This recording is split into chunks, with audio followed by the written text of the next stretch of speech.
السلام عليكم ورحمة الله وبركاته دكاترتنا الغاليين. تانية ثانوي. زي ما عودتكم انه بعد ما بخلص شرح اي فصل بنحل عليه اسئلة كتاب الامتحان. طيب احنا دلوقتي خلصنا درس السرعة، فهنحل كتاب الامتحان على درس السرعة سؤال بسؤال، خطوة بخطوة، حرفيا. الكتاب ده هيتفرم فرم كده بعون الله. لو ركزت هتفهم كل حاجة وباقتناع كمان. يلا نسمي الله. بسم الله الرحمن الرحيم. شوف السؤال الأول بيقول لك في أي الأشكال التالية أي الأشكال التالية يعبر عن حركة انتقالية؟ ألف ده غلط يا جماعة، ده حركة اهتزازية، الجسم عمال طالع نازل. ب برضو غلط، ده حركة البندول حركة اهتزازية يعني حركة دورية. جيم دي حركة الكواكب حول الأرض، دي حركة دورية أو حركة دائرية، فجيم غلط. الإجابة الصح هي دال، جسم بينزلق بينتقل من النقطة دي بيوصل للنقطة دي، فدي كده حركة انتقالية. الإجابة دال هي اللي صح. سنة 2، حركة القمر في مساره حول الأرض عند مراقبته خلال ليلة كاملة. عارف لو كان قال لك حركة القمر وسكت يبقى فورا هتقول دي حركة دورية، لكن هو قال لك عند مراقبته خلال ليلة كاملة. يعني حضرتك فوق سطح البيت على السطوح وعمال بتبص للقمر، فالقمر كان هنا وبعد شوية القمر هينتقل وهيبقى هنا اهو. يعني دي كده حضرتك حركة انتقالية بين نقطتين. بس كمان لازم تعرف ان القمر لا يتحرك في خط مستقيم، طبعا القمر مش بيتحرك في خط مستقيم، في خط منحني. اذا حركة القمر في الحالة دي تعتبر حركة انتقالية في مسار منحني، تبقى الاجابة د. السؤال الثالث، يعدو فهد في خط مستقيم بسرعة منتظمة، يبقى دي الفي. ليقتنص فريسة خلال 15 ثانية، يبقى دي تي. عاوز الإزاحة من مثلث السرعة، السرعة بتساوي الإزاحة على الزمن، يبقى الإزاحة دي بيساوي السرعة في الزمن.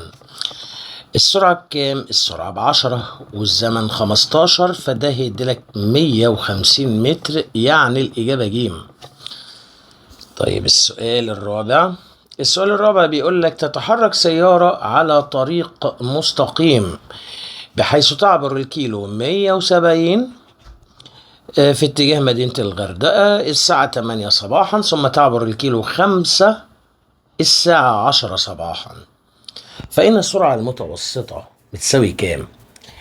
يا جماعة هي العربية كانت عند الكيلو 170 بقت عند الكيلو 5، يبقى نجيب التغير في الإزاحة دلتا دي. هطرح ال 170 ناقص ال5 هيديني 165 كيلو متر.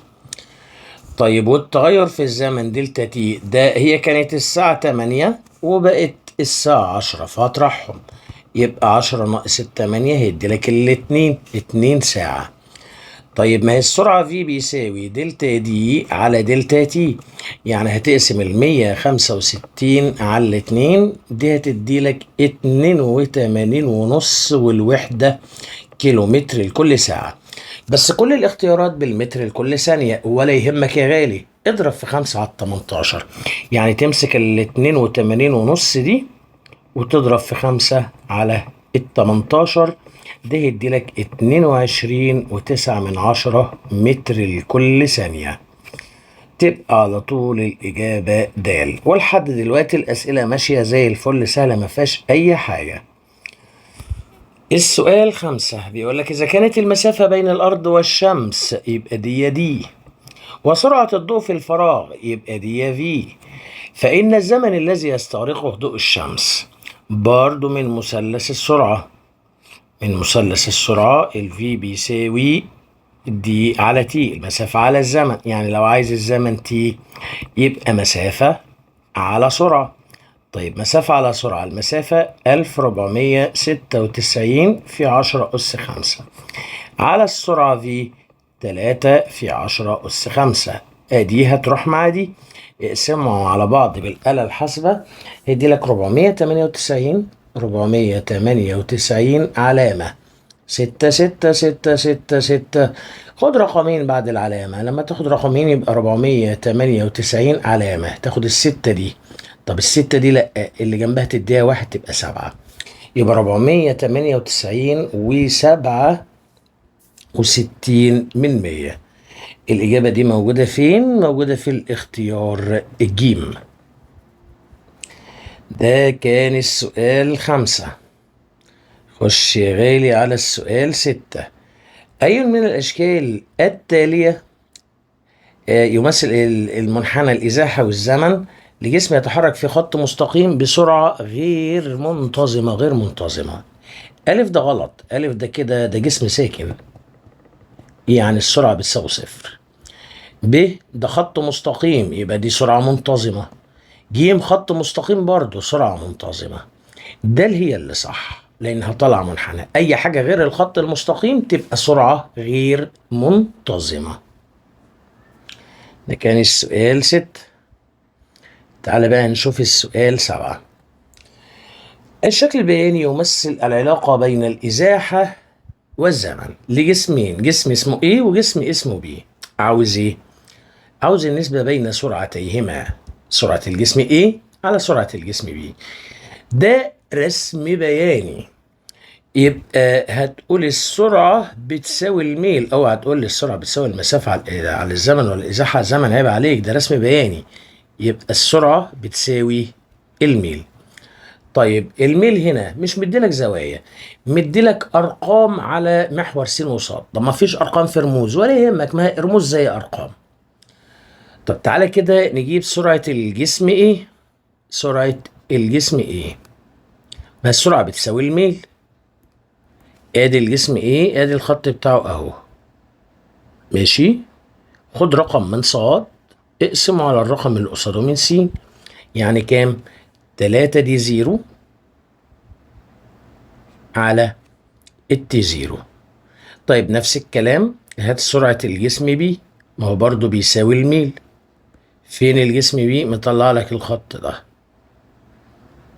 طيب الصاد بتاعته بكام؟ الصاد بتاعته 2 دي زيرو والسين 3 دي زيرو، يبقى يساوي 2 دي زيرو على 3 تي زيرو. لا ده هو عايزك كمان تقسمهم على بعض، يعني تقسم ال VA على ال VB يساوي ال VA اللي هي فين؟ اللي هي دي. يبقى 3 دي زيرو على التي زيرو، مش ده كده ال VA على هتقلب فيه، وال VB هنشقلبها. ال VB هنشقلبها، فين ال VB اهي. يلا شقلب يا غالي، شقلب يا حبيبي، شقلب. هتبقى 3 تي زيرو على 2 دي زيرو يساوي، يلا شطب، الدي زيرو مع الدي زيرو والتي زيرو مع التي زيرو. طب هيتبقى لك كام في البسط؟ 3 في 3 ب9، المقام 1 في 2 ب2، يبقى نسبة 9 إلى 2 تبقى الإجابة ألف. ده كده السؤال 7. طيب الأسئلة سهلة ما فيهاش حاجة لغاية دلوقتي، عادي جدا. شوف السؤال 8. الشكل البياني المقابل يمثل العلاقة بين الإزاحة دي والزمن تي لجسم يتحرك بسرعة. طالما يا غالي ادالك خط مستقيم يبقى السرعة دي سرعة منتظمة. طب لو انت عاوز تجيب قيمتها هتقول السرعة بتساوي الميل، اقسم رقم من صاد على رقم من س، يبقى 60 على 6 هيديلك 10 متر لكل ثانية، يبقى دي سرعة منتظمة مقدارها 10 متر لكل ثانية. الإجابة دي موجودة فين؟ موجودة في الإجابة جيم. لحد كده الأسئلة زي الفل ما فيهاش صعوبة ولا حاجة. نخش على الشكل 9، على السؤال 9. السؤال 9 بيقول لك الشكل البياني المقابل يمثل تغير موضع عدائين A و B يتحركان في مضمار مستقيم في نفس الاتجاه مع الزمن. ففي اللحظة التي تجاوز فيها العداء B العداء A كانت، لا أفهم، 2 بيتسابقوا واحد اسمه A وواحد اسمه B. ماشي، هنقول انطلق. ماشي، هندي صفارة، هما الاتنين هينطلقوا. في البداية كانت إزاحة الجسم إيه بكام؟ بصفر. طيب كانت إزاحة الجسم ب-50. يعني بص كده، مثلا ده محور الإزاحة، ده كده الاتجاه الموجب وده الاتجاه السالب، ده الصفر. ماشي. طيب وبعدين أول ما قلنا يلا ابتدوا اجروا انتوا الاتنين، كان الجسم إيه؟ كان الجسم إيه عند الصفر. يبقى كان الجسم إيه عند الصفر. طيب والجسم بي كان ورا بقى، كان عند -50. كان عند -50 هنا كده، بص كده دي -50. موجود عندها مين؟ موجود عندها الجسم بي. يلا انطلقوا انتوا الاتنين واجروا. هما الاتنين هيجروا ناحية اليمين بعد 45 ثانية. بص بص بص كده، بعد 45 ثانية وهما الاتنين قابلوا بعض. كانوا هما الاتنين ليهم نفس الإزاحة اللي هي كام تقريبا؟ من 150 ل 200، يعني قول 175. تمام، يعني بعد 45 ثانية هما الاتنين وصلوا هنا اهو. هما الاتنين وصلوا هنا اهو، يعني وصلوا تقريبا عند 175. عند 175 متر بعد 45. بعد 45 ثانية الاي والبي، الاي والبي بقوا جنب بعض. الاي والبي هما الاتنين بقوا جنب بعض.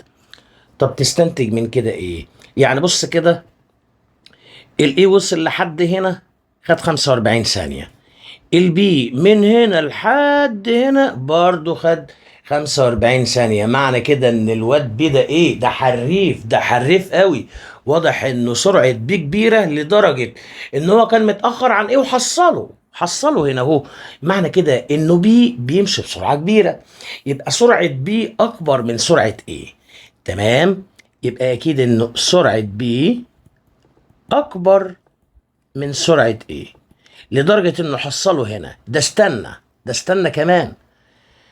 وبعد ما يعدوا النقطة دي هيكمل بيه بسرعته الكبيرة ويكمل ايه بسرعته الصغيرة. فمعنى كده انه الجسم بيه هيمشي ازاحة اكبر، يعني هتكون ازاحة بي اكبر من ازاحة ايه.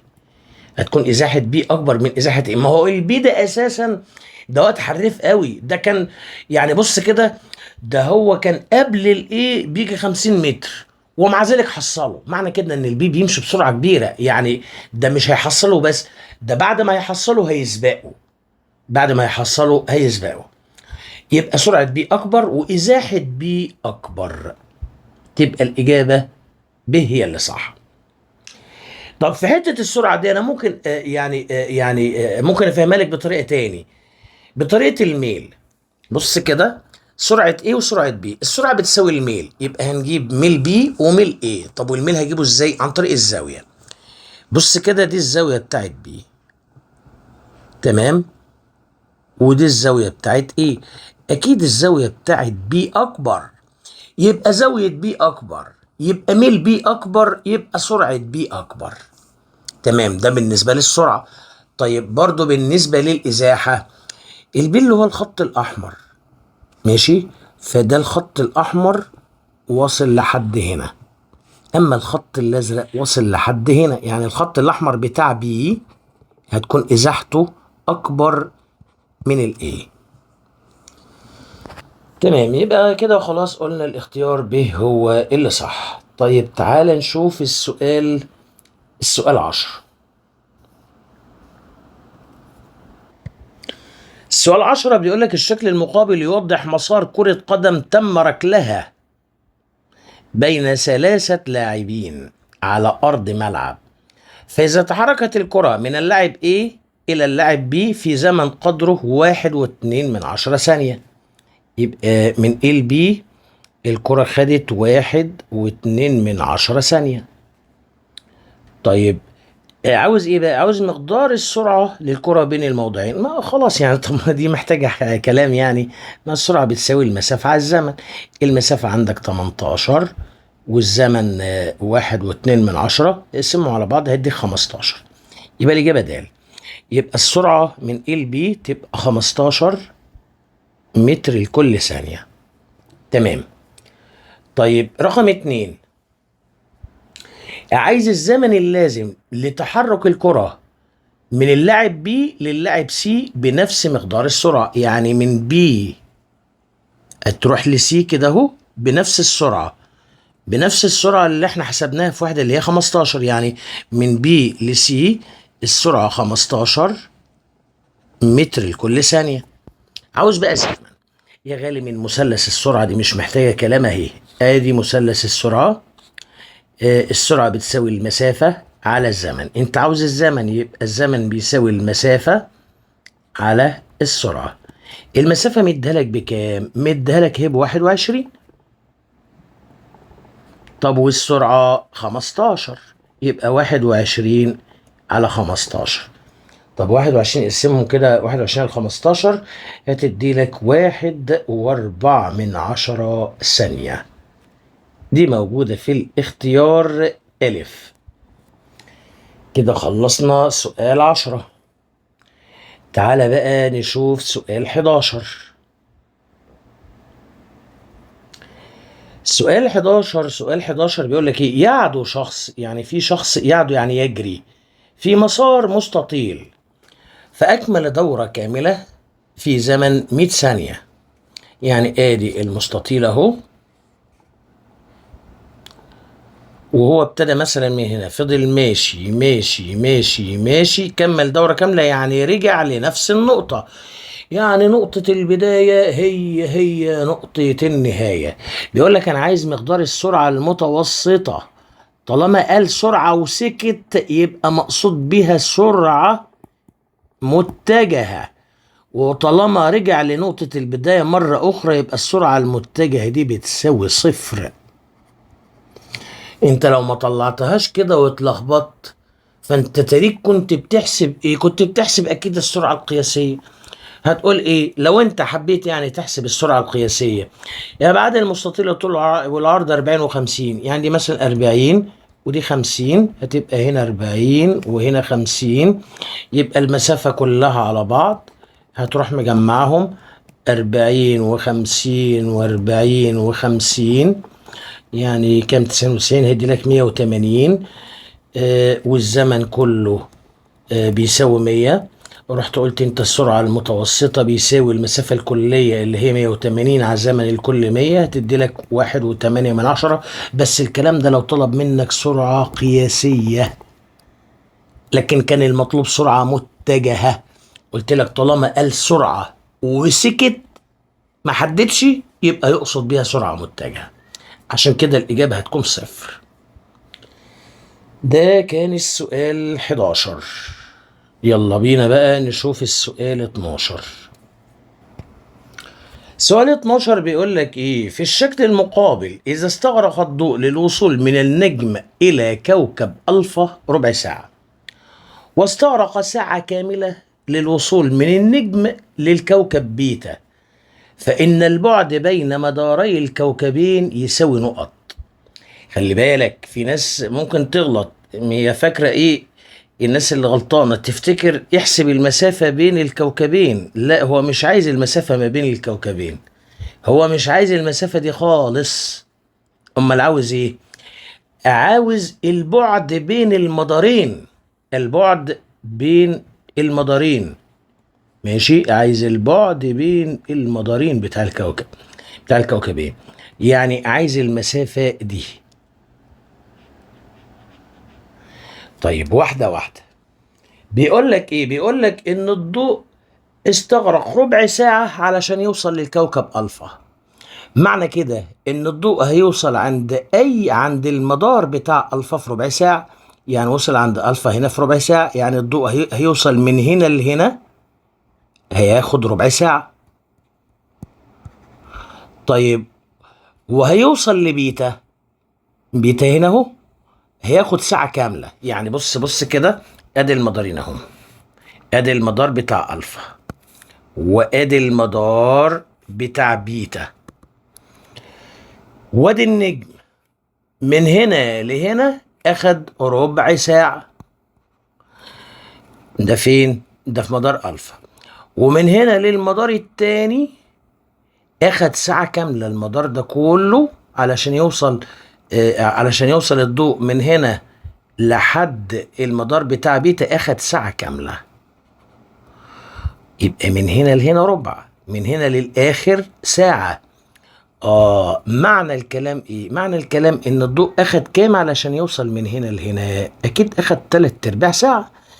يبقى من المدار بتاع الفا لحد المدار بتاع بيتا اخد 3/4 ساعة.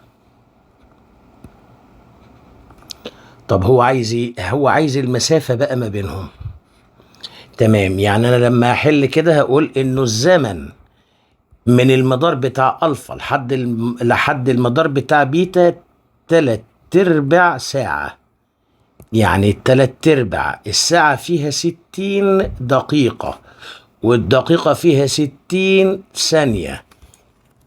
اعملهم دول يا غالي بالآلة الحاسبة وشوف هيطلع معاك كام.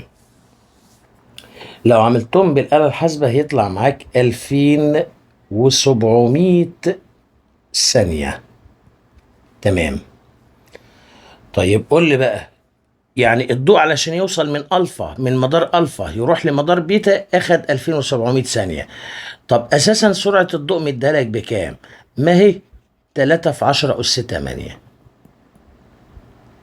طب هو عايز إيه؟ هو عايز المسافة بين المدارين. يا أخي من مثلث السرعة أيضا السرعة بتساوي المسافة على الزمن. يعني المسافة دي بتساوي السرعة في الزمن. السرعة اللي هي كام؟ 3 في 10 أس 8. طب والزمان؟ الزمن قلنا كام؟ 2700. يبقى في 2700. طيب اعملهم دول يا غالي بالآلة الحاسبة. هتلاقي الآلة الحاسبة طلعت لك 8.1 في 10 أس 11. طيب دي موجودة فين؟ طبعا 81 في 10 أس 20 دي بعيدة قوي يعني. هي هتلاقيها موجودة في الإجابة بي، في الإجابة ب. ليه؟ ما هو بص كده، ما هو 8.1 دي ممكن اكتبها، ممكن احرك العلامة رقم، احط العلامة بعد الواحد تبقى 81. تبقى 81 بس طالما حركتها رقم يبقى هضرب ناحية اليمين، يبقى هضرب في 10 سالب، في 10 سالب 1. وعندك 10 أس 11 يبقى 81 في 10 أس 10. تبقى الإجابة ب. الإجابة ب هي الصحيحة. ده كان السؤال رقم 12. تعالى بقى نشوف السؤال رقم 13. السؤال رقم 13 بيقول لك في الشكل المقابل دراجة هوائية بدأت الحركة من السكون عند النقطة A فوصلت للنقطة C بعد مضي 80 ثانية. يبقى من ال A راحت لل C خدت كام؟ 80 ثانية.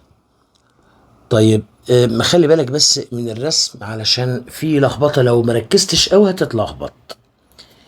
المسافة من LC كلها على بعض مديها لك ب 600. يعني المسافة دي كلها من ال LC 600. تمام. اخدها في كام؟ اخدها في 80 ثانية. ماشي.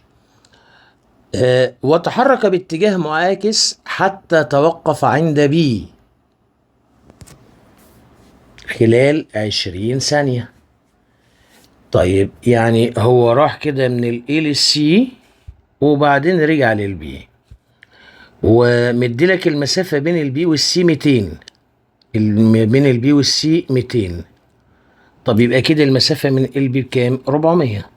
ما هي كله على بعض 600. الحتة دي خدت 200 يبقى الحتة اللي جنبها تاخد 400 متر.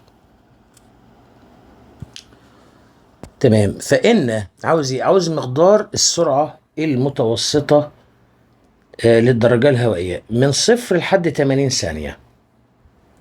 هو انا لو قريت المسألة قال لك ابتدى من A وراح للسي بعد 80 ثانية، يعني من ال A للسي كده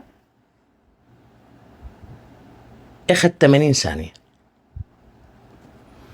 طب في خلال ال 80 ثانية دي، في خلال ال 80 ثانية دي في خلال ال80 ثانية يعني من تي بيساوي صفر لحد تي بيساوي 80. المسافة الكلية كام؟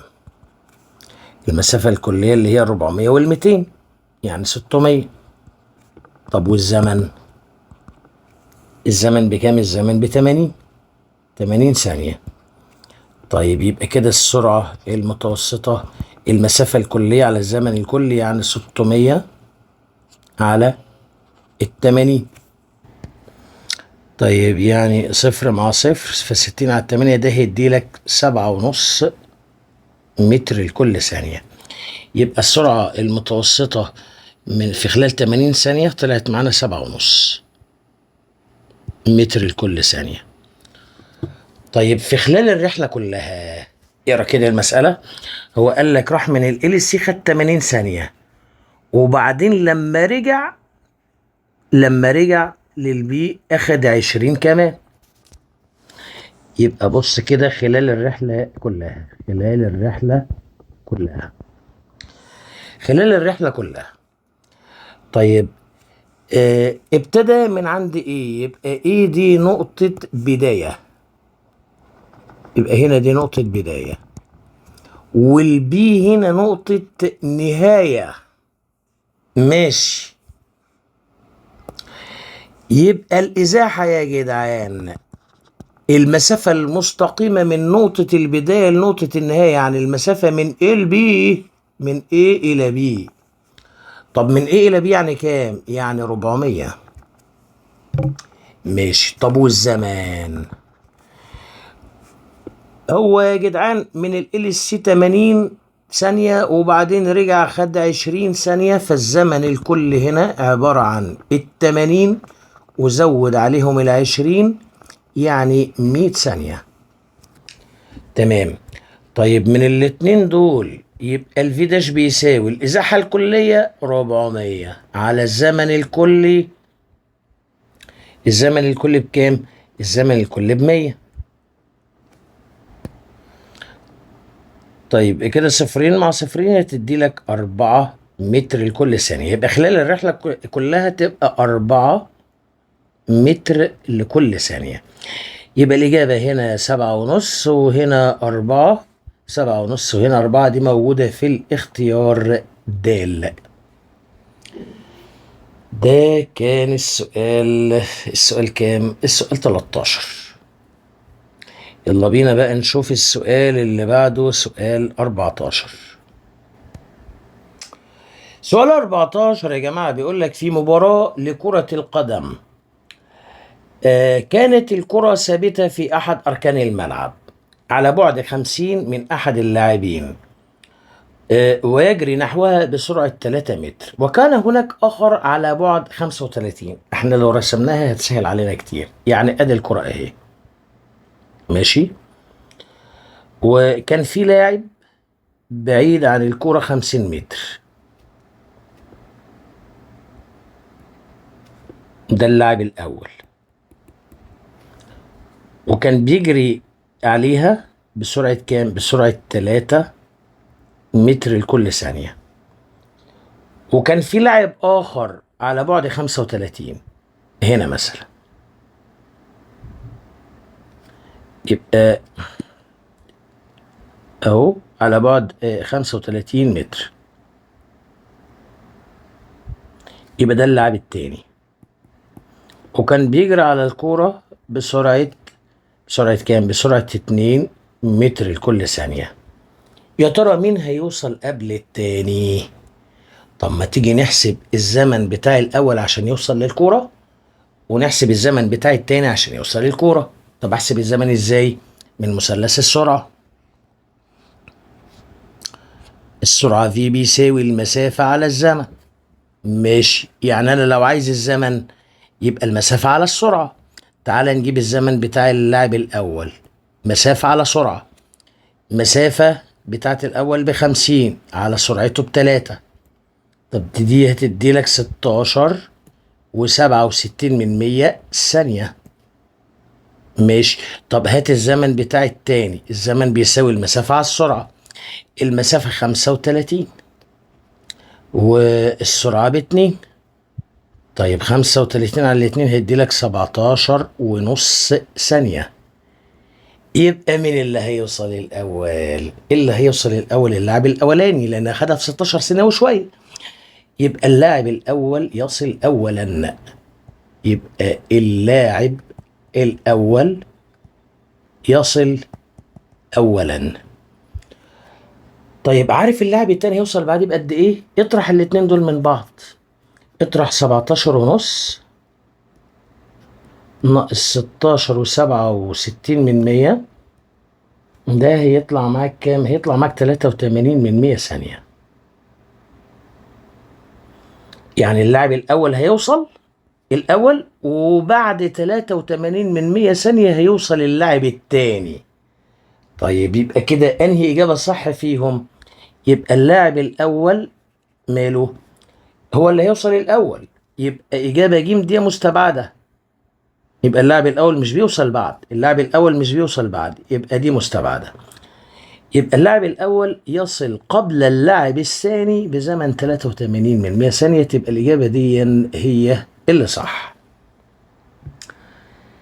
تمام كده خلصنا السؤال 14. خش على السؤال 15. بيقول لك ايه؟ بيقول لك الشكل المقابل يوضح مسار حركة جسم يبدأ حركته من النقطة بي. يعني النقطة بي دي عبارة عن نقطة بداية. ماشي، يبقى نقطة بي دي نقطة بداية. تمام. ويستغرق 4 ساعات لقطع المسار الموضح، فإن السرعة المتوسطة الكلية للجسم هي نقط. استغرق 4 ساعات، يعني الأربع ساعات ده الزمن الكلي. الأربع ساعات ده الزمن الكلي. طيب قال لك سرعة وسكت. طالما قال سرعة وسكت يبقى يقصد بيها السرعة متوسطة متجهة. طالما قال سرعة وسكت يبقى سرعة متجهة. طب السرعة المتجهة اللي هي ايه؟ اللي هي الإزاحة على الزمن الكلي. تمام. هو ابتدى من بي، فضل ماشي ماشي ماشي لحد ما وصل للنقطة سي. يبقى النقطة سي دي نقطة نهاية. تمام. طيب الإزاحة هي المسافة المستقيمة من نقطة البداية لنقطة النهاية. يعني حضرتك هتجيب مسطرة وتوصل من نقطة البداية لنقطة النهاية. ماشي. ادي هنجيب مسطرة ونوصل من البي للسي اللي هي نقطة البداية والنهاية. يبقى طول الضلع الازرق اللي انا رسمه ده هو ده الازاحة. طب نجيبها ازاي؟ صلى على النبي وانا اقول لك. بص كده، مش طول الضلع اللي قصاد، طول الضلع ده كله 7. 7 كيلو. ماشي. بص كده،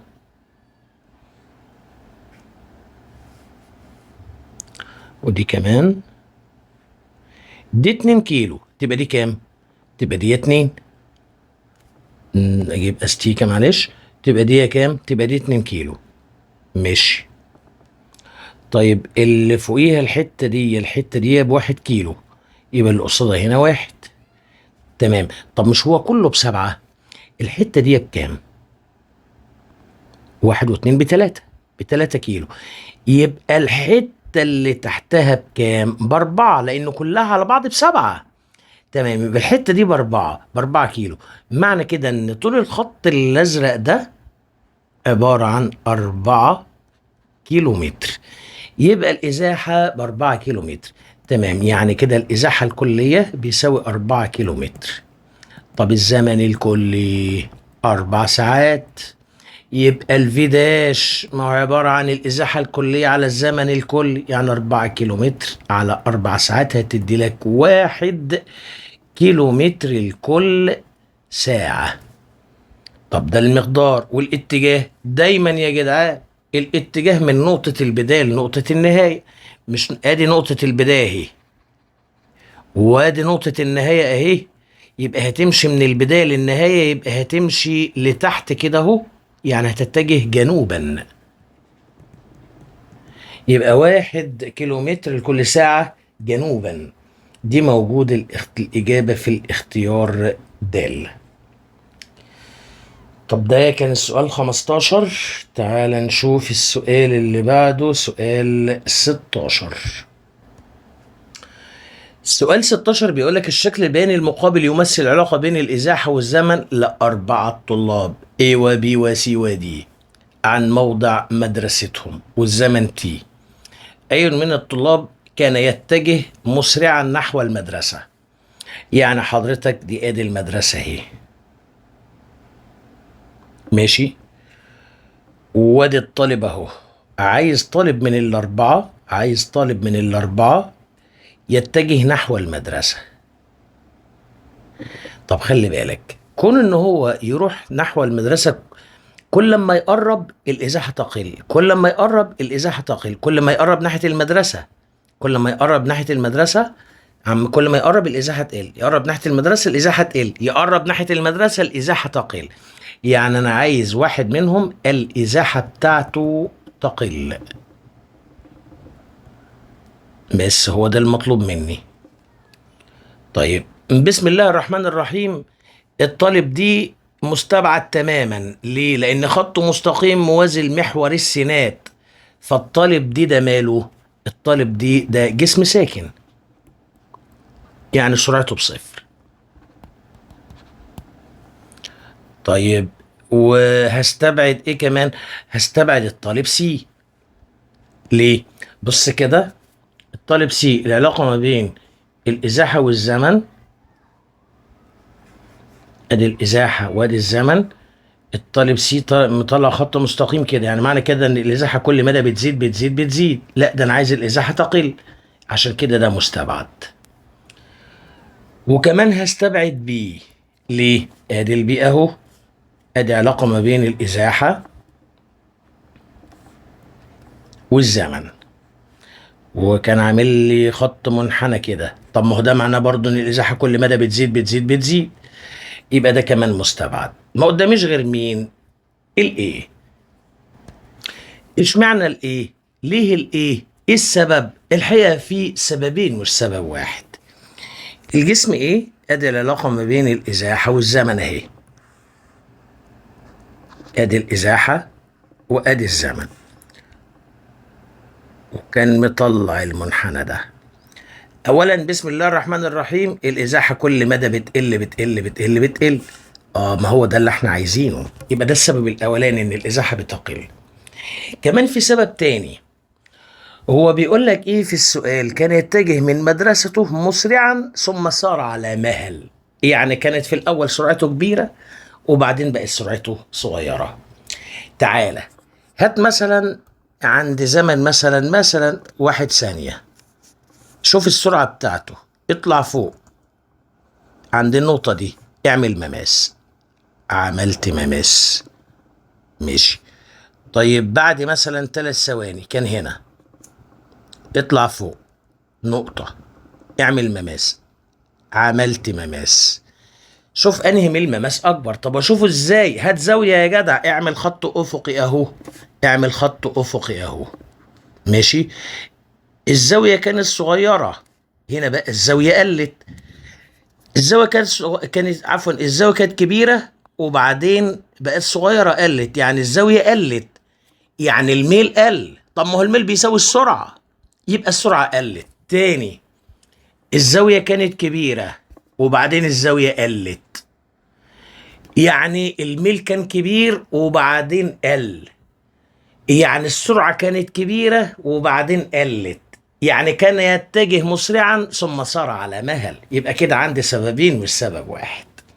السبب الأول قلت لك إن الإزاحة كل مدى بتقل أهي، نجيب لك القلم الأول أهي، كل مدى الإزاحة بتقل، ده السبب الأولاني، الإزاحة كل مدى بتقل. السبب الثاني، خد بقى ممسات. عند زمن يساوي 1 كانت عندك زاوية كبيرة، عند زمن 3 مثلا كانت الزاوية صغيرة. الزاوية قلت يعني الميل قل، يعني السرعة قلت. يبقى كده سببين مش سبب واحد. ده كان السؤال 16. تعال بقى شوف السؤال 17. بيقول لك ايه؟ الشكل البياني المقابل يمثل منحنى الازاحه والزمن لجسم يتحرك في خط مستقيم، فان الفتره الزمنيه التي يكون فيها اتجاه السرعه سالب. عارف يعني ايه اتجاه السرعه سالب؟ كلمه اتجاه السرعة سالب أو السرعة سالبة، معناها إن الجسم يتحرك مقتربا، ودي معناها برضو إنه الإزاحة تقل. التلاتة دول زي بعض، أي واحدة منهم بتساوي التانية. السرعة سالبة معناها يتحرك مقتربا، معناها الإزاحة بتقل. طيب في الفترة من صفر لحد التي واحد، ده كده الإزاحة عمالة بتزيد، يبقى دي غلط. طيب من تي واحد لتي اتنين، تي واحد لتي اتنين، بص كده، في الأول الإزاحة كانت كبيرة وبعدين عمالة بتقل بتقل بتقل بتقل بتقل. طالما الإزاحة تقل، دي معناها إن السرعة سالبة، يبقى على طول من غير ما تفكر تبقى الإجابة ب. طيب ده كان السؤال. السؤال إيه؟ السؤال 17. تعال بقى أدخل على السؤال 18. الشكل البياني يمثل تغير الإزاحة بمرور الزمن لجسمين. المهم عاوز إيه؟ عاوز سرعة إيه على سرعة بي. طب يا جماعة ده رسم بياني، طالما رسم بياني يعني السرعة تساوي الميل. مديلك زوايا، يبقى الميل بيساوي تان سيتا. يعني لو عايز سرعة الجسم إيه؟ هتساوي تان الخط بتاع إيه بقى، تاخد الزاوية دي كلها، الحتة دي الزاوية دي الصغيرة ب 15 وتحتها 30، 15 و30 يعني 45. طب السرعة بتاعت بي، يبقى تاخد الزاوية دي بس اللي هي 30 على تان، يبقى دي تان 30. وعايزك تقسمهم على بعض، في اي على في بي، يعني هيساوي، هتقسم تان 45 على تان 30، اعملهم بالآلة الحاسبة هيدي لك جذر 3، تبقى الإجابة ج. وده كان السؤال 18.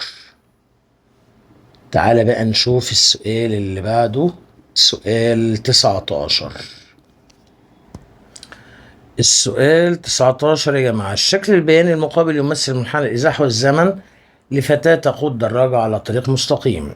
واحد، سرعة الدراجة خلال الفترة اي بي. خلال الفترة اي بي طبعا ده خط مستقيم يبقى سرعة منتظمة، وطالما الخط عامل كده اهو يبقى سرعة منتظمة موجبة، تبقى الإجابة ألف. طب تعالى نجيب مقدارها بالمرة. تعالى نحط أرقام، يعني مثلا إيه، هنا صفر، هنا واحد، هنا اتنين، هنا تلاتة، هنا أربعة، واحد اتنين تلاتة. تمام.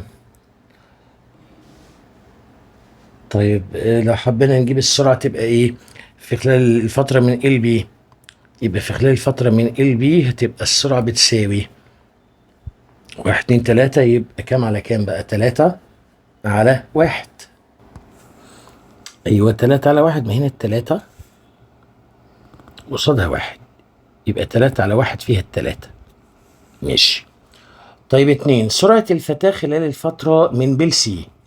من بيل سي ده كده خط مستقيم موازي لمحور السينات، يعني الفي بيساوي صفر، يعني ده جسم ساكن، تبقى الإجابة د.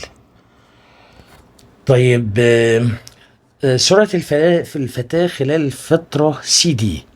بص كده، في خلال الفترة سي دي الخط عندك عامل كده اهو، طالما الخط عامل كده معنى كده إن السرعة سالبة. طب لو عايز مقدار السرعة، تعال أقول لك، خلينا نمسح بس دول. لو عايز مقدار السرعة من سيل دي تعمل ايه؟ هتاخد فرق الصادات، السرعة بتساوي الميل، الميل اللي هو فرق الصادات على فرق السينات. طب يبقى تعمل كده مثلث قائم زاوية، يبقى فرق الصادات على فرق السينات. الصادات من كام لكام؟ من صفر لتلاتة، يبقى تلاتة ناقص صفر، بس خلي بالك الميل سالب يبقى تحط سالب الأول. فرق الصادات تلاتة ناقص صفر على فرق السينات. فرق السينات من سيل دي يبقى من اتنين لأربعة، يبقى أربعة ناقص اتنين، يعني بيساوي تلاتة فوق تلاتة على اتنين، يعني بس بالسالب، يبقى سالب واحد ونص. يبقى السرعة سالب 1.5. تمام. يبقى السرعة هنا منتظمة سالبة، طالما خط مستقيم يبقى منتظمة. الخط نايم على جنبه الشمال كده يبقى ايه؟ يبقى سالبة. طيب س4، ايه الاشكال البيانية يمثل علاقة بين مقدار السرعة خلال الفترات A و B و BC و CD؟ طب بص كده، افتكر انه كانت سرعته في خلال الفترة AB كانت السرعة 3، وبعدين بقت السرعة 0، وبعدين السرعة بقت سالب 1.5. سالب 1.5 معناها ايه؟ من الإشارة السالبة دي يعني السرعة السالبة معناها الجسم بيقترب بسرعة 1.5، يبقى المقدار هنا 1.5. فكك من الإشارة السالبة، الإشارة السالبة دي معناها إن الجسم يتحرك مقتربا. يعني أنا عايز بقى السرعة 3، وبعدين السرعة 0، وبعدين 1.5. طب دي أنهي إجابة صح؟ الألف يعني 3 وبعدين 0 وبعدين دي قدها 3، يبقى الألف ده غلط. طب الب أنا عايزها 3 0 1.5، ده هنا ابتدى لك 0، يبقى ب غلط. طيب جيم، جيم غلط، لأن المفروض هنا 3 و0 و1.5، ده هي كده ال1.5 أكبر، لا ما ينفعش، غلط دي طبعا. يبقى الإجابة الصحيحة هي ب 3، وبعدين هنا السرعة 0، وبعدين هنا 1.5، اللي هي الحتة دي هتبقى الإجابة د. طيب ده كان السؤال كام؟ ده كان سؤال 19. تعالى بقى نشوف السؤال 20. السؤال 20 ده سؤال ضخم جدا. بيقول لك ايه؟ الشكل البياني المقابل يمثل تغير الإزاحة لجسم يتحرك في خط مستقيم مع الزمن، فإن السرعة المتوسطة للجسم خلال الفترة من 0 لحد ثانيتين، من 0 لحد ثانيتين، يبقى من 0 تعمل نقطة، عند ثانيتين اطلع فوق كده واعمل نقطة، ووصل ما بينهم. لما توصل ما بينهم هيدي لك خط، يبقى السرعة المتوسطة في داش بيساوي ميل الخط. طب هتعمل ايه؟ تاخد رقم من صاد وتقسمه على رقم قصاده من س، يعني 10 على 2 فيها ال5، تبقى الإجابة ألف. تمام. طيب اللي بعديه، عايز السرعة المتوسطة من 0 ل4 ثواني. خلينا امسح دي الأول. من 0 ل4 ثواني. تمام. يبقى عند الصفر كده اعمل نقطة، عند ال4 ثواني اطلع فوق واعمل نقطة. ماشي، وصل ما بينهم، وصلت ما بينهم، يبقى السرعة المتوسطة في داش بيساوي ميل الخط. طيب ميل الخط اللي هو هتجيبه ازاي؟ هات بقى ايه؟ نقطة من صاد على نقطة من س. نقطة من صاد ما بين الأربعة والخمسة، ما بين الأربعة والستة تبقى 5، يبقى 5 على 4، 5 على 4 يعني 1.4. تمام. طيب هات استيكة وامسح عشان نشوف السؤال اللي بعده.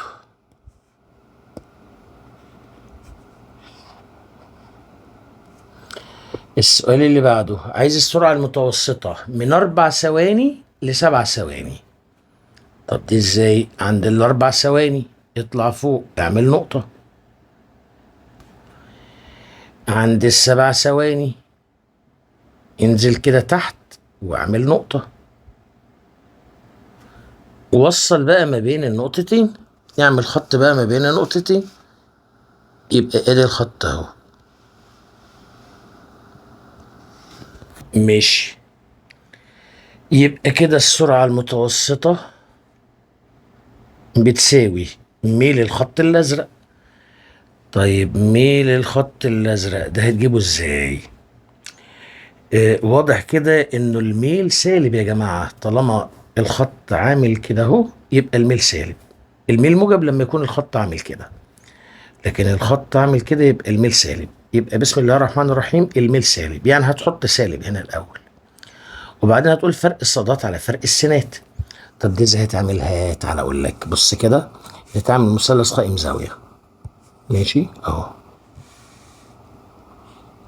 فرق الصادات، الكبير ناقص الصغير. الكبير هنا بكام؟ ب5.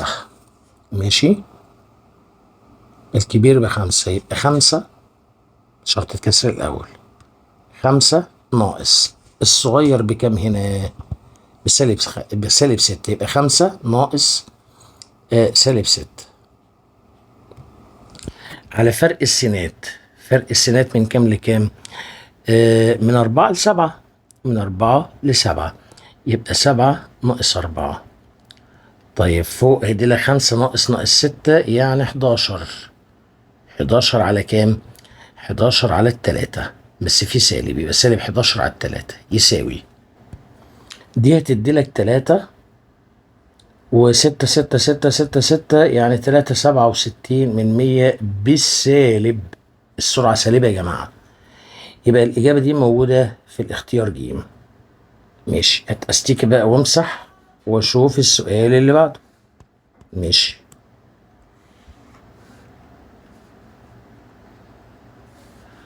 السؤال اللي بعده عايز ايه؟ عايز السرعة المتوسطة من 0 ل8 ثواني. ادي الصفر، عند الصفر اعمل نقطة، عند ال8 ثواني اهي. طب ما هو مفيش اساسا كده الازاحة ب0. فاهمني اقصد ايه؟ لما يكون الزمن 0 الازاحة ب0، لما يكون الزمن 8 الازاحة ب0 برضه. فكده مفيش تغير، فكده معنى كده ان السرعة المتوسطة هتساوي 0. مفيش تغير، كانت الازاحة ب0 وبقت الازاحة ب0. ماشي. طب تعالى بقى نشوف رقم 2. احسب ايه؟ عايز السرعة اللحظية للجسم عند الثانية تي بيساوي 1. طب اطلع كده فوق، عند تي بيساوي 1. ادي ال1 ثانية. طيب اطلع كده. ما هو اساسا من 0 لحد ثانيتين، من 0 لثانيتين دي سرعة ثابتة أو منتظمة.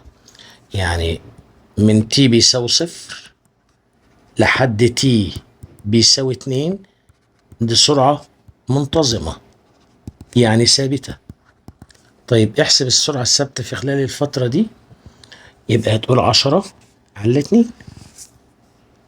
يبقى السرعة بتساوي 10 على 2 فيها 5. 5 متر لكل ثانية. يعني السرعة عند الثانية الأولى ب5 والسرعة عند الثانية الثانية برضو ب5، لأن السرعة ثابتة في خلال أول ثانيتين. تمام. طيب كمان عاوز إيه؟ عايز السرعة اللحظية عند الثانية الثالثة. فين الثانية الثالثة دي؟ هات أستيكة بس وامسح الكلام ده علشان الرسمة تبقى رايقة معانا. عند الثانية الثالثة. اوكي، فين الثانية الثالثة دي؟ اهي. اطلع فوق هنا. طب ما هو اساسا اوعي، ما هو اساسا عند زمن يساوي 2 لحد زمن يساوي 4 مديلك خط مستقيم. تمام، معنى كده ان السرعة منتظمة او سرعة ثابتة. وخلي بالك السرعة بالسالب، السرعة بالسالب. طيب تعالى بقى نجيب ايه؟ نجيب السرعة من ثانيتين لحد 4 ثواني. من ثانيتين ل4 ثواني يبقى تعمل كده مثلث المقابل على المجاور. المقابل ده على المجاور ده. المقابل من كام لكام؟ خلي بالك من 5 مش من 6، من 5 ل10. تمام. طب اعملها لك فين؟ اعملها لك هنا مش مشكلة. يبقى الفي داش يساوي سالب من 5 ل10 يبقى 10 ناقص 5 على الزمن من 2 ل4 يعني 4 ناقص 2 يعني سالب 10 ناقص 5 ب5. 5 على 2 هتدي لك سالب 2.5. يبقى في الفترة من الزمن من عند ثانيتين لحد 5 ثواني سرعة منتظمة ومقدارها سالب 2.5. يبقى انزل تحت كده اكتبها لك هنا، من 2 لحد 4 اكتبها لك بالازرق. من زمن 2 ثانية إلى 4 ثواني، دي سرعة ثابتة، سرعة منتظمة، سرعة منتظمة ثابتة. ومقدارها كام؟ مقدارها -2.5 متر لكل ثانية. خلاص تبقى الإجابة ألف. طبعا احنا نسينا نقول إن الإجابة هنا دال. ماشي. طيب يا أخي والله سؤال ضخم، أقسم بالله ضخم. جيم. عند زمن تي بيساوي 4.5. فين ال4.5؟ امسح، اجيب الاستيكه بس الاول وامسح. الاستيكه انا ناقص شخبطه يا لهوي. ايه؟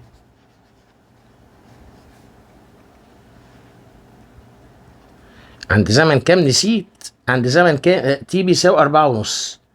4.5 ثانيه هنا، ما بين الأربعة والخمسة، يبقى تطلع فوق.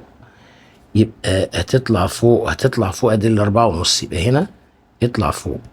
ما هو اساسا من 4 ثواني لحد 5 ثواني مديلك خط موازي، يبقى من 4 ثواني ل5 ثواني خط موازي، يعني جسم ساكن.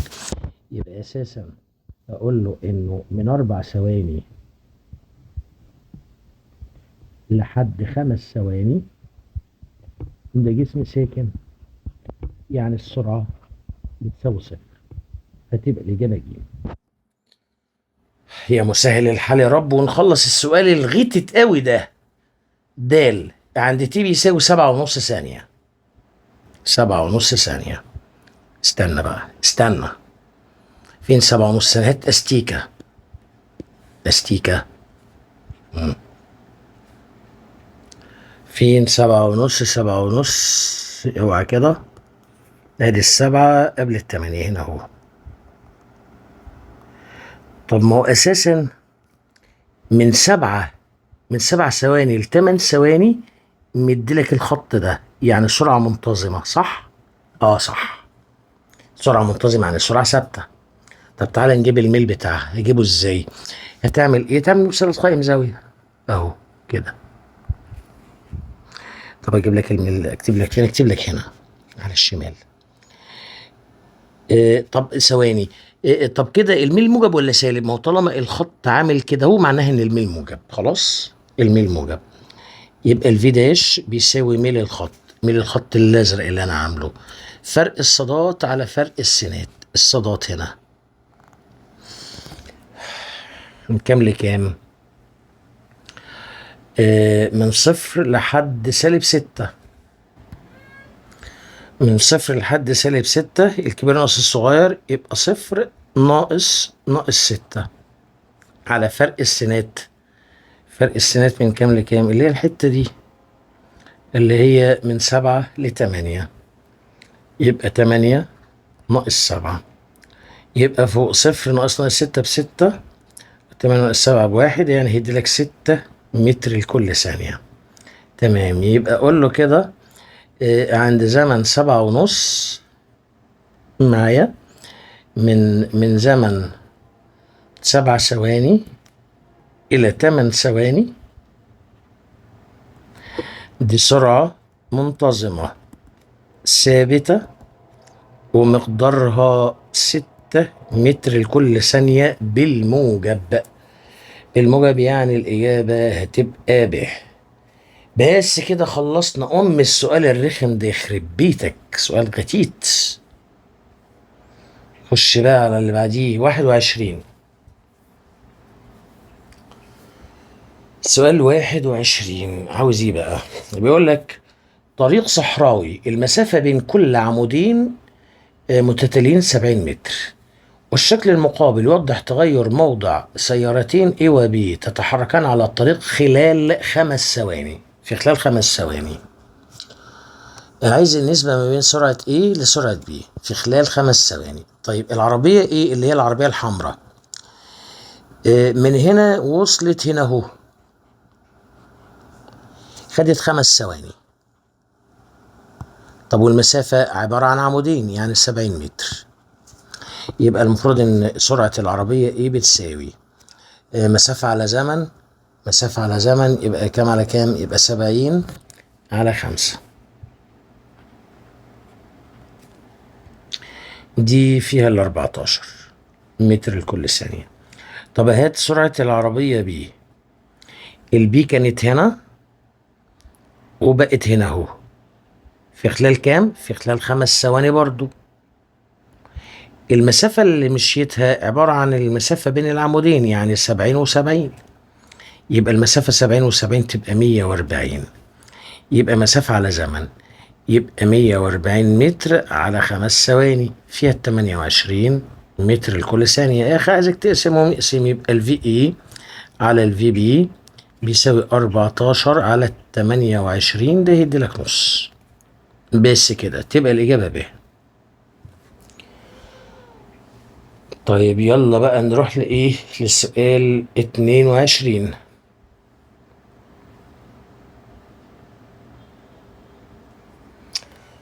السؤال 22 بيقول لك إيه؟ بيقول لك يتحرك جسم في خط مستقيم مسافة دي بسرعة في، ثم تحرك في نفس الاتجاه مسافة 4 دي. مش هنشاور لبعض، لازم نرسم. يعني بيقول لك في جسم اتحرك في خط مستقيم من هنا لهنا مسافة دي بسرعة في، ثم تحرك مسافة 4 دي. يبقى من هنا لحد هنا في نفس الاتجاه كده في نفس الخط مشي 4 دي، بس السرعة كام؟ السرعة 2 في. عايز السرعة المتوسطة للجسم خلال حركته كلها. طيب خلال حركته كلها يبقى ايه السرعة المتوسطة؟ طالما قال سرعة وسكت يبقى سرعة متوسطة متجهة، يعني الإزاحة الكلية على الزمن الكلي. طيب الإزاحة الكلية عبارة عن ايه؟ عبارة عن الدي زائد الأربعة دي، يعني 5 دي. طب الزمن الكلي ما عنديش زمن، ومعامل ايه؟ هجيب الزمن في المرحلة الأولى لما مشي دي، واجيب الزمن في المرحلة التانية لما مشي 4 دي، وبعدين اجمعهم مع بعض. طب واساسا اجيب الزمن ازاي؟ هتجيبه من مثلث السرعة.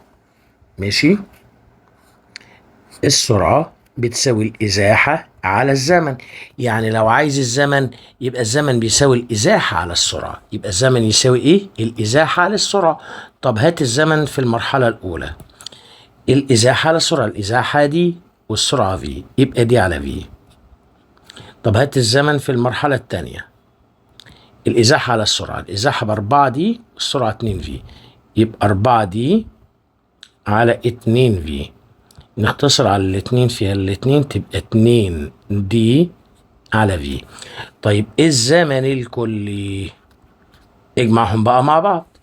يبقى تجمع الدي على في زائد 2 دي على في يساوي دي على في زائد 2 دي على في، قلم وقلمين 3 اقلام، 3 دي على في. ده الزمن الكلي. طيب هات بقى ايه؟ هات ايه اللهم صل وسلم وبارك على سيدنا محمد. هات الفي داش. في مشكلة؟ الفي داش دي اللي هي السرعة المتوسطة المتجهة، اللي هي عبارة عن الإزاحة الكلية على الزمن الكلي، يساوي الإزاحة الكلية بكام؟ 5 دي اهي، على الزمن الكلي، على العلى دي يا جدعان هتقلب فيه وتشقلب الزمن الكلي. فين الزمن الكلي؟ اهو التلاتة دي على في، شقلبها يلا. لما تشقلبها تبقى ايه؟ هتبقى في على 3 دي. ماشي. يلا شطب بقى، خلي بالك التلاتة دي مقامها واحد، يبقى الدي هتروح مع الدي. تمام. هيتبقى لك ايه في البسط؟ 5 في على التلاتة، فده كده هيساوي 5 في على التلاتة. تبقى الإجابة 3 على 5 في، اللي هي الإجابة د. تمام. ده كان السؤال كام ده؟ ده كان السؤال 22. خش بقى يا غالي على السؤال 23. السؤال 23 بيقول لك تحركت سيارة في طريق مستقيم لفترة زمنية تي. طريق مستقيم يعني من هنا لحد هنا من هنا لهنا أخد زمن تي بسرعة متوسطة قدرها في، ثم تحرك لفترة زمنية 2 تي. يعني كمل كده 2 تي بس بسرعة كام؟ بسرعة 2 في. عايز السرعة المتوسطة للسيارة خلال حركتها كلها. السرعة المتوسطة اللي هي الإزاحة الكلية على الزمن الكلي. تمام. هو طبعا الزمن الكلي سهل، ماشي، الزمن الكلي سهل.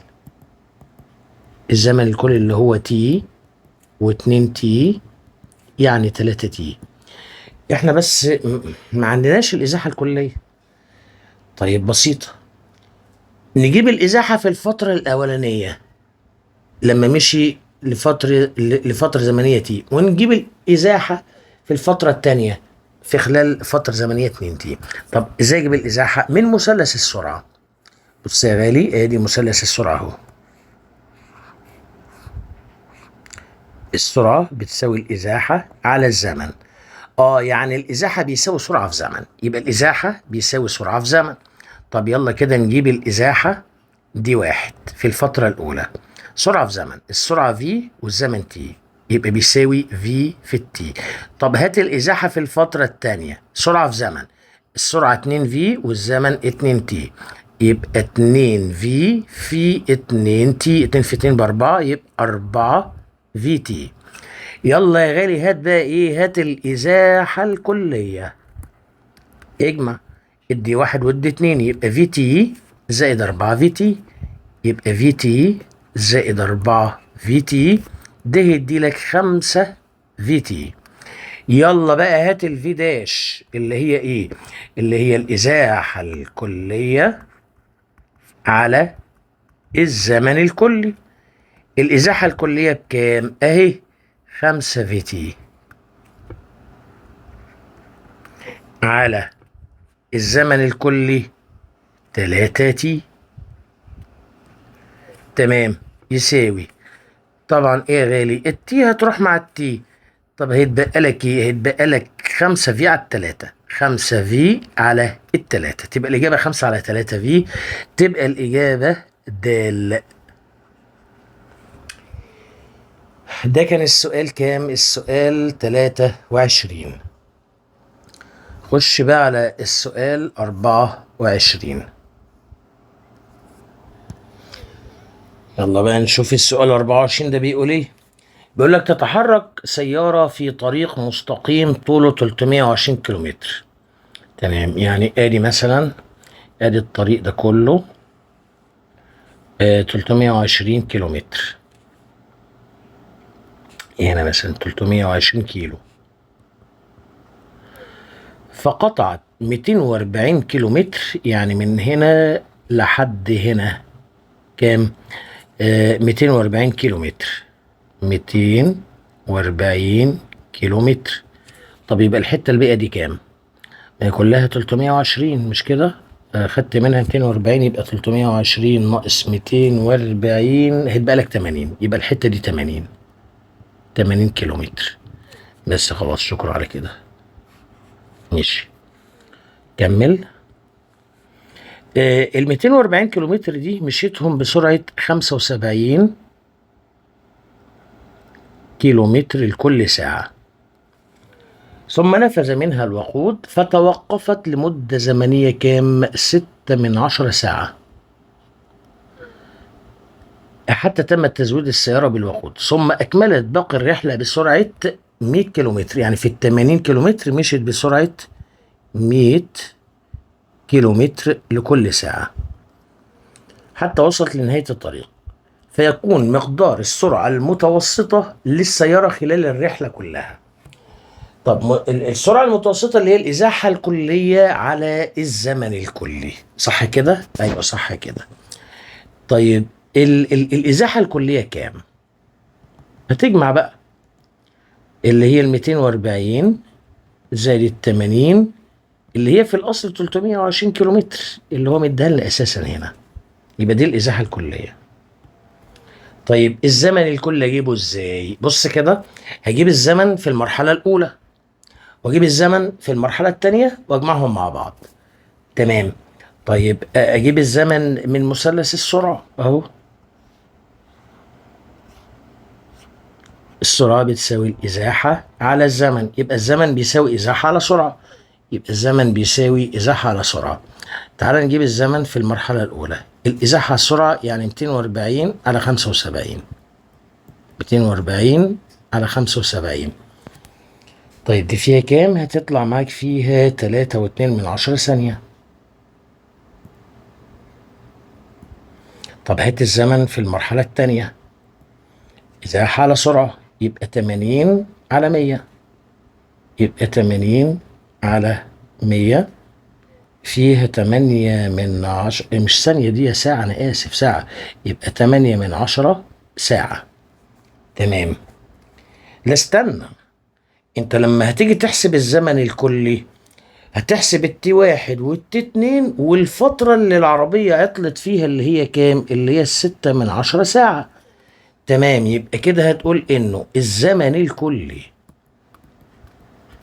بيساوي، هتجمع بقى ايه التي واحد والتي اتنين، يعني ال3.2 من 10 ساعة زائد ال8 من 10 ساعة زائد الفترة اللي عطلت العربية فيها اللي هي 6 من 10 ساعة.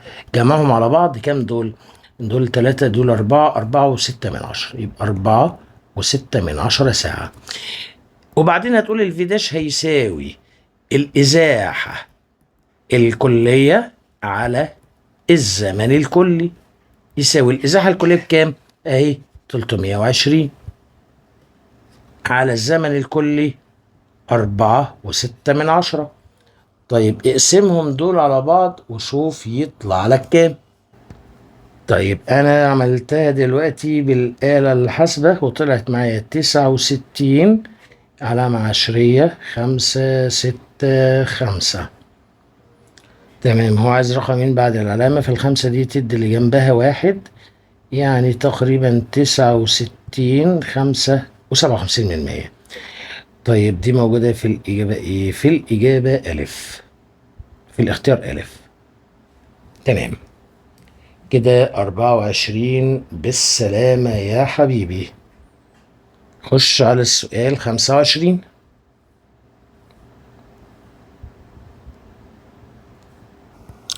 السؤال 25 بيقول لك سيارة تتحرك في خط مستقيم استغرقت 3 ساعات خلال رحلتها، فإذا كانت سرعتها المتوسطة خلال الساعة الأولى 90 كيلومتر كل ساعة، وسرعتها المتوسطة خلال الساعتين الأخرانيتين في. لا ده احنا نرسم. بص كده، ادي دي الرحلة كلها من هنا لحد هنا. هنا أخدت 1 ساعة، كانت سرعتها بكام؟ كانت سرعتها ب90. طيب من هنا لهنا خدت ساعتين لأن الرحلة كلها 3 ساعات، أخدتهم بسرعة في. تمام. بيقول لك إيه؟ وكانت سرعتها المتوسطة خلال الرحلة كلها، خلال الرحلة كلها كانت السرعة المتوسطة بكام؟ ب75. ماشي. طيب بص كده، ما هي السرعة المتوسطة الفي داش دي ما هو بتساوي إيه؟ بتساوي الإزاحة الكلية على الزمن الكلي. وهو مديلك الفي داش في الرحلة كلها ب75، يبقى 75 بيساوي الإزاحة الكلية على الزمن الكلي ساعة وساعتين، يعني 3 ساعات. تمام. يبقى كده الإزاحة الكلية بتساوي طرفين في وسطين دي مقامها 1، يبقى 3 في 75. طيب 3 في 75 يعني كام؟ يعني 225. 225 كيلو متر. يبقى الإزاحة كلها 225 كيلو متر. 225 كيلو متر. تمام. طيب كمل كده. ايه رأيك؟ ما تيجي ايه؟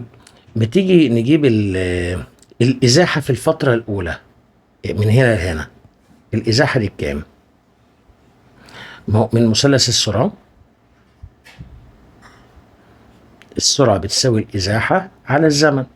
تمام. معنى كده إنه الإزاحة في المرحلة الأولى دي واحد. سرعة في زمن، سرعة في زمن، سرعة ب90 وزمن بواحد، يعني كام؟ يعني 90 متر، 90 كيلو متر. تمام. يبقى يا جدعان خلي بالك، خلي بالك إنه المسافة دي من هنا لهنا اللي خدتها في 1 ساعة دي عبارة عن 90 كيلو متر. من هنا لهنا 90 كيلو متر. طيب من هنا للآخر الإزاحة الكلية بكام؟ ب225. يعني ركز كده معايا الله يخليك، معلش معلش، الإزاحة الكلية كانت 225. كانت 200 كانت 225 اللي هي الإزاحة الكلية. يبقى 225. طيب وهنا الإزاحة في الفترة الأولانية في خلال ساعة كانت 90. يبقى كده دي 2. مش كلها على بعض يا جدعان، 225 خد منها 90 يا جدع، خد منها 90. طب لما تاخد منها 90 هيتبقى لك كام؟ هيتبقى لك 135.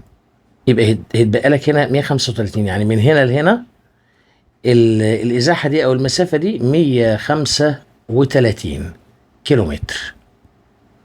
تمام. طيب بص بقى، عايز السرعة في، السرعة في دي في المرحلة التانية. ما السرعة يا جدعان بتساوي الإزاحة على الزمن. طيب الإزاحة اللي هي كام؟ 135 والزمن ساعتين. اقسم 135 على 2 هيدي لك 67 ونص. يبقى 67 ونص كيلو متر. مسألة معقربة شوية يعني. لو لخصت المسألة، هو مدي لك الإزاحة، مدي لك السرعة المتوسطة 75. من السرعة المتوسطة قدرت تحسب الإزاحة كلها 225. يبقى الإزاحة كلها 225. وبعدين رحت جبت الإزاحة في الفترة الأولانية دي طلعت معايا 90. يبقى هنا 90، يبقى هيتبقى كام من ال 225؟ هيتبقى 135. طب عايز السرعة في، السرعة في بيساوي الإزاحة على الزمن، يبقى 135 على الزمن ساعتين هيدي لك 67 ونص. طيب دي تبقى الإجابة ب. طب يلا بينا نحل السؤال 26.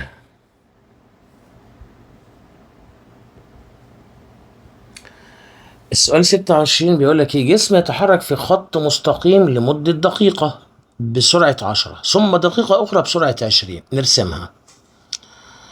يعني من هنا لهنا أخد الزمن دقيقة واحدة. ماشي. دقيقة يعني 60 ثانية. بسرعة كام؟ بسرعة 10 متر لكل ثانية من هنا لهنا. وبعدين كمل كمان دقيقة، 60 ثانية. بس المرة دي خدها بسرعة كام؟ بسرعة 20. عايز السرعة المتوسطة. السرعة المتوسطة بتساوي الإزاحة الكلية على الزمن الكلي. بس أنا ما عنديش الإزاحة الكلية. بسيطة. نجيب الإزاحة في المرحلة الأولى ونجيب الإزاحة في المرحلة الثانية ونجمعهم مع بعض. طب إزاي؟ من مثلث السرعة أهو.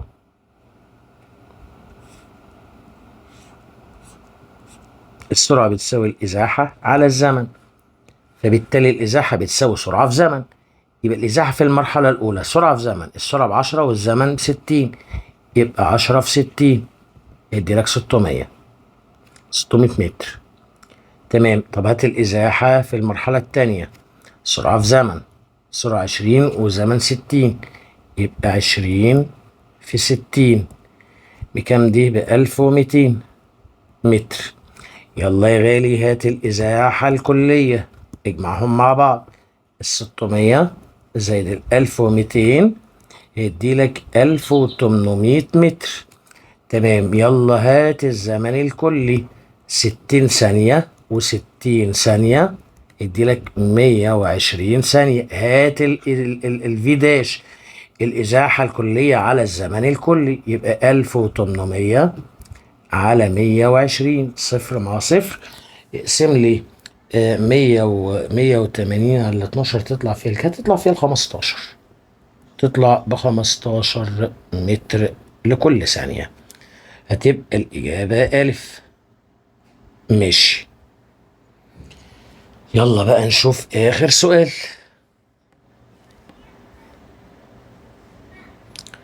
آخر سؤال بيقول لك إيه؟ بيقول لك سيارة تتحرك سيارة على طريق أفقي ويسقط محركها قطرة زيت على الطريق كل 5 ثواني، شكلها عربية كحيانة زي عربية المستر، وعمالة بتنقط زيت، كل 5 ثواني تنزلك نقطة، كل 5 ثواني تنزلك نقطة. فاضيين احنا بقى. ماشي. طيب عايز ايه بقى؟ عايز ايه؟ عايز السرعة المتوسطة. طب واحدة واحدة يا جدعان، بص كده. كل 5 ثواني تنزلك نقطة، يعني كده 5 ثواني، كده 10، 15، 20، 25. يبقى الزمن كله 25 ثانية يا غالي.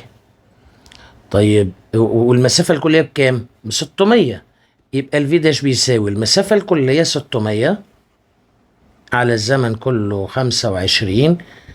اقسم ال600 على 25 هيديلك 24 متر لكل ثانية. خلصت معاك يا غالي حل كتاب الامتحان على درس السرعة. استناني بقى في حل كتاب الامتحان على درس العجلة. أشوفك على خير، والسلام عليكم ورحمة الله وبركاته.